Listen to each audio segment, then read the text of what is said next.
Hello friends, welcome back again in e notes. Turbo machinery का unit 3 पढ़ रहे थे, that is water turbine. Part 9 में हम पढ़ेंगे velocity triangle for Francis turbine. तो ये है हमारा velocity triangle for Francis turbine. Power and efficiency हम साथ में कैलकुलेट करेंगे फ्रांसिस टरबाइन का, ठीक है। तो ये तीन स्लो स्पीड के लिए एक हमारा बना हुआ है वेलोसिटी डायग्राम, एक मीडियम स्पीड के लिए बना है और एक फास्ट स्पीड के लिए बना हुआ है, ठीक है। तो वन बाई वन में जूम कर आपको दिखाऊंगा। फिलहाल इसके थ्योरी पे चलते हैं फिर, ठीक है। अब लेकिन एक चीज़ गौर करना है, यहाँ पे ज़्यादातर आप देखोगे जो इनलेट है, ये ऊपर वाला जो पार्ट बना है इनलेट, यहाँ भी इसके लिए इनलेट और यहाँ भी इसके लिए इनलेट।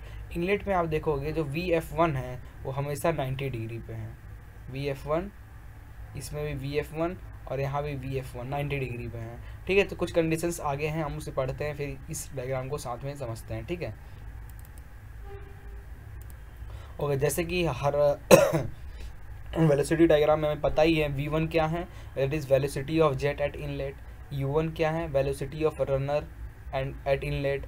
VR1 क्या है, relative velocity of jet and when at inlet.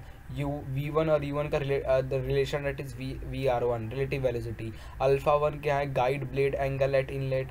Beta 1 क्या है, वेन एंगल एट इनलेट, ठीक है। VW1 क्या है, वेल वेलोसिटी और दैट इज टेंडेंशियल कंपोनेंट यहाँ पे। VF1 velocity of flow eight inlet. Similarly V2, U2, VR2, alpha 2, beta 2, VW2, VF2 eight outlet, component eight outlet, ठीक है।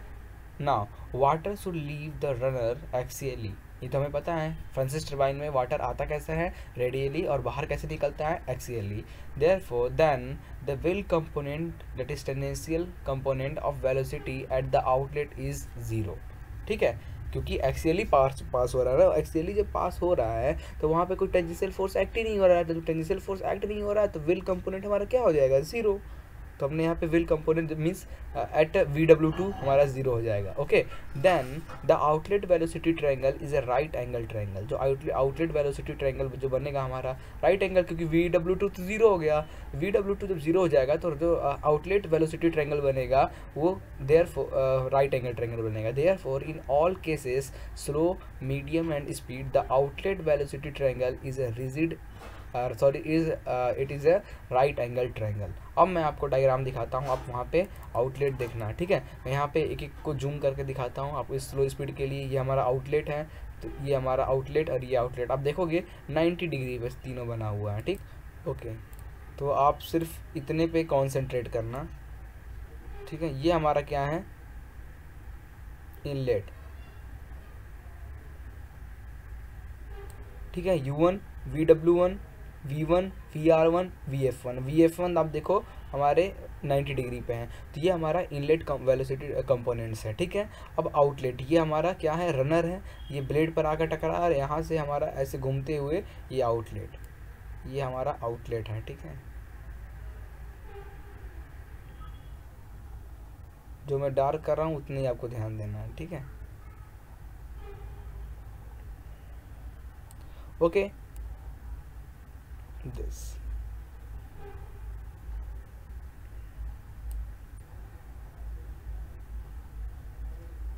ठीक है। अब आउटलेट देखो, ये VR2 निकल रहा है। अब VW2 जब आपका जीरो हो जाएगा, VW2 जब जीरो हो जाएगा तो जो आपका VF2 है वो V2 के इक्वल हो जाएगा, ठीक। क्योंकि आ तो रहा है रेडियली, इसलिए VR1 हमें दिख रहा है, VW1 भी दिख रहा है, लेकिन जो निकल रहा है वो एक्सियली निकल रहा है। तो एक्सियली निकल रहा है तो जिसमें tangential force zero, tangential force VW1 zero, therefore हमारा VF2 is equal to V2 हो जाएगा और alpha 2 is equal to 90 degree.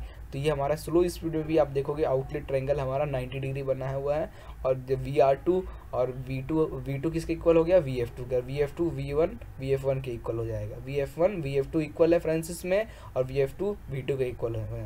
Alpha 2 हमेशा 90 डिग्री पे रहेगा, बीटा 2 चेंज हो सकता है, ठीक है। अल्फा 1 और बीटा 1 ये भी चेंज हो सकता है। तो ये तो हमने देखा स्लो स्पीड के लिए। अब सिमिलरली आप मीडियम स्पीड के लिए आप जब देखोगे तो यहाँ भी देखोगे इनलेट है। इनलेट जो है क्या हो रहा है मीडियम स्पीड के लिए, VF1 is equal to VR1, ठीक है।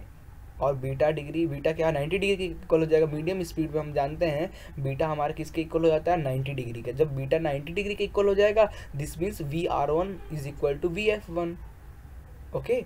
देयरफॉर हमारा एक V1 कंपोनेंट दिख रहा है, एक VF1 VR1 कंपोनेंट दिख रहा है, और ये हमारा U1 जो कि VW1 के इक्वल हो जाएगा, क्योंकि बीटा 90 डिग्री पे है, बीटा 1 90 डिग्री पे। और आउटलेट देखोगे तो आउटलेट आपको VR2 मिल रहा है, और VF2 is always equal to V2 in Francis turbine, और अल्फा 2 इज 90 डिग्री। देखो फ्रांसिस टरबाइन में हमारा ये ऐसा रहेगा, तो ये आउटलेट भी हमारा देखो राइट एंगल ट्रायंगल है, ठीक है।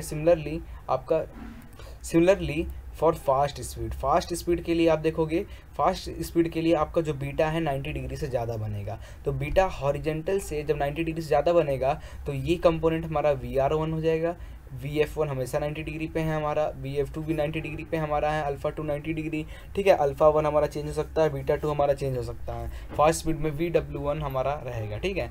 तो ये हमारा इनलेट कंपोनेंट। आउटलेट पे आप देखोगे ये भी एक राइट एंगल ट्रायंगल बना रहा है, जो कि VR2 एक कंपोनेंट है, और U2 तो है ही, अल्फा 2 90 डिग्री पे है, और VF2 V2 के इक्वल हो जाएगा। तो फास्ट, मीडियम, स्लो, मीडियम और फास्ट स्पीड के लिए आपने वेलोसिटी ट्रायंगल डायग्राम समझ लिए फ्रेशर्स के लिए। अब हम लोग पावर और एफिशिएंसी कैलकुलेट करना चालू करते हैं। Okay, so the inlet velocity triangle depends upon the load condition. जो आपको इनलेट वेलोसिटी ट्रायंगल जो बना है तीनों का, वो डिपेंड करता है आपका लोड कैसा है, कौन सा एट लोड कंडीशन पे। तो लोड कंडीशन कौन कौन सा पड़ेगा हमारा? ओके, तो लोड कंडीशन में आपका आता है फुल लोड कंडीशन और एक पार्ट लोड कंडीशन, ठीक है। फुल लोड में आपका जो बीटा 1 मीन्स, ये देखो यहाँ पे लिखा हुआ है, फुल लोड कंडीशन में guide blade are fully open, ठीक है। फुल लोड कंडीशन में क्या होगा, आपको ज़्यादा स्पीड चाहिए क्योंकि लोड ज़्यादा हो रहा है। Therefore guide blades are fully open, maximum quantity of water flows to the runner, rotate at high speed, the inlet blade angle beta 1 is always greater than 90 degree. और इसका साइन क्या लेंगे VW का, that is VW2 का sign क्या लेंगे, VW1 का sign, that is negative sign means acute at if beta is greater than 90. Now part load condition, guide blades are opened partially, the quantity of water flowing is reduced, the speed of runner reduced, and the water entry to the runner is with shock, ठीक है। Therefore medium speed and slow speed, ये आता है part में। if for medium speed beta is equal to 90 degree जैसा हमने देखा था, और for slow speed beta is less than 90 degree, that is positive sign लेंगे VW1 के लिए। नाउ द वर्क डन पर second by the water on the runner is called runner power. Runner power क्या होता है, वर्क डन पर second by the water on the runner, this is called runner power. Therefore the power relation can be obtained from the moment of momentum principle. Moment of momentum principle क्या होता है, जो हमारा movement निकाल लिए। Movement कैसे निकालता है, force into perpendicular distance movement, और फिर मूवमेंट ऑफ मोमेंटम, तो force into perpendicular distance into फिर और इंटू कर दो, तो आपका मोमेंटम प्रिंसिपल निकल जाएगा। देयरफॉर नाउ फोर्स हम जानते हैं, जो टेंजेंशियल फोर्स एक्ट करता है हमारे ब्लेड को रोटेट करने में, that is Fx equal to rho A V1 VW1 plus minus VW2, जैसे हमने पेल्टन में देखा था, सेम फार्मूला। ना अब ये VW1 प्लस माइनस VW2, यहाँ पे प्लस माइनस कब कैसे लेंगे, plus sign have if beta 2 is less than 90 degree, ठीक है। VW2 हम प्लस माइनस कैसे कब लेंगे, जब हमारा बीटा 2 लेस देन 90 होगा, मीन्स हमारा less than 90 means slow speed में, और बीटा हमारा ज़्यादा होगा मीन्स बीटा हमारा ज़्यादा होगा हाई स्पीड एक्यूट में। ओके, इतना समझ में आया। Now torque is equal to जो हमारा फोर्स लगा है इंटू आर, देयरफॉर रो ए V1 VW1 R1 plus minus VW2 R2, R को हमने अंदर इंटू कर दिया तो R1 R2 टर्म में, ठीक है।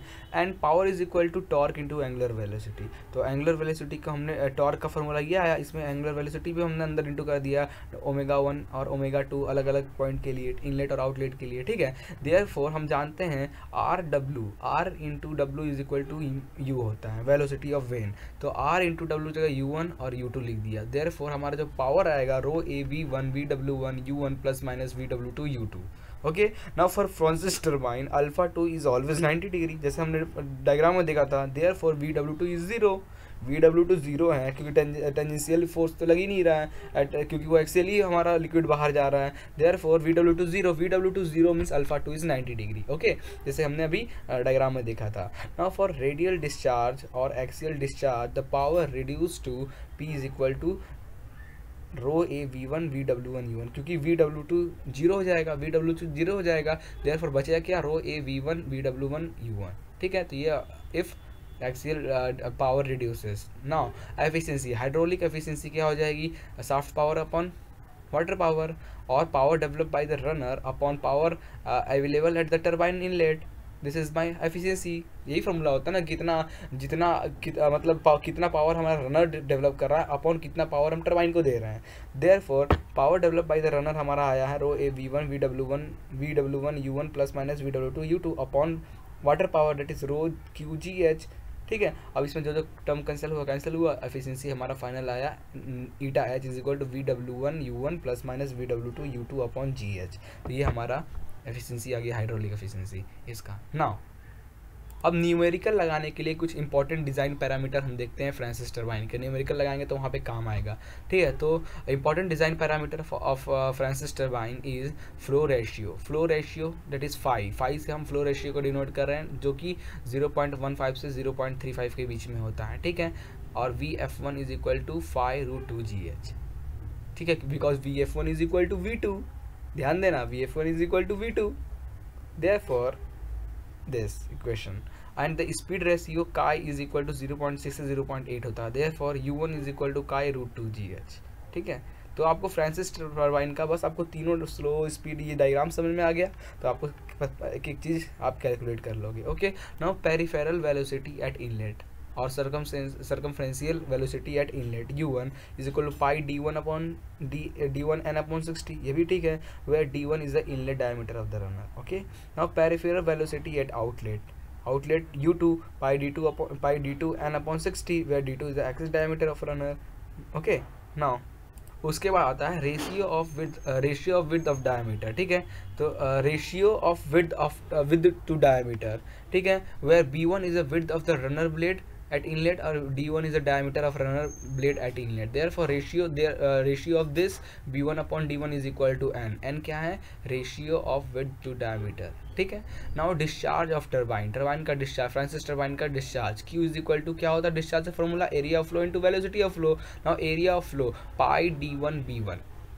ठीक है, pi d1 b1 is the area of flow and velocity of flow that is VF1, therefore discharge is equal to pi और दिस d1 ये तो इनलेट के लिए, तो inlet discharge is equal to outlet discharge तो जितना आता है उतना ही बाहर जाता है, इससे हमें पता है ये हर जगह यही होता है। Therefore pi d1 b1 into VF1 is equal to pi d2 b2 into VF2।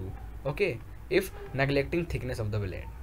Now if the thickness of vanes is consider, अगर आप ब्लेड की थिकनेस कंसिडर करेंगे, then phi is equal to pi d1 minus ZT b1 into VF1, where T is the thickness और Z is the number of vanes on the runner, number of veins. ये कैसे निकलेगा, इसका formula हमारा इससे पहले हमने देखा था, क्या था, 15 प्लस d/2 स्मॉल d। ठीक है, तो वैसे ही यहाँ भी निकलेगा। नाउ अब क्या था हमारा, 8 था head available at the inlet of turbine. ठीक है, तो हेड क्या हो, H net head is equal to net head और effective head of the turbine inlet that is P1 upon rho g plus V1 square upon 2G, where P1 is a pressure at inlet. ये हमारा head, कितना head available है turbines का, इसका formula ये हो जाएगा। If there is no loss of energy when water flows through the vanes, therefore H minus this H changes to H minus V2 का square upon 2G which is equal to VW1 U1 plus minus VW2 U2 upon G। तो ये formula एक हमारा consider होता है। तो formula ध्यान में रखना यार, न्यूमेरिकल लगाओगे तो ही फॉर्मूला ध्यान में रहेगा, अदरवाइज नहीं याद होगा। ठीक है, या फिर आप जो डेरिवेशन है 2-3 बार करो, आपको कुछ कॉन्सेप्ट्स आएंगे, कुछ डाउट्स आएंगे, तो उस डाउट्स को सॉल्व करो, कोशिश करो समझने की, तब आपको फॉर्मूला भी याद हो जाएगा। ठीक है, तो इतना ही था फ्रांसिस टरबाइन में। नेक्स्ट में हम डिस्कस करेंगे ड्राफ्ट ट्यूब और आपका चैपलन टरबाइन पे। ओके, तो thank you for watching this video, please like and share.